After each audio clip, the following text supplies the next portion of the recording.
Hello, Forex for Beginners family. I was brand new to Forex. I knew nothing about it. So in the beginning, I turned to the internet and I found quickly that it was very overwhelming for someone starting out.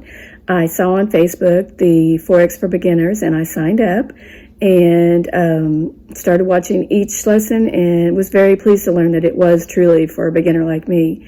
I knew nothing about setting up a Forex account or how to maneuver TradingView. The lesson showed step by step how to set TradingView up, where to find the tools, how to set up a Forex account, how to make trades on MetaTrader, and then how to mark up the charts.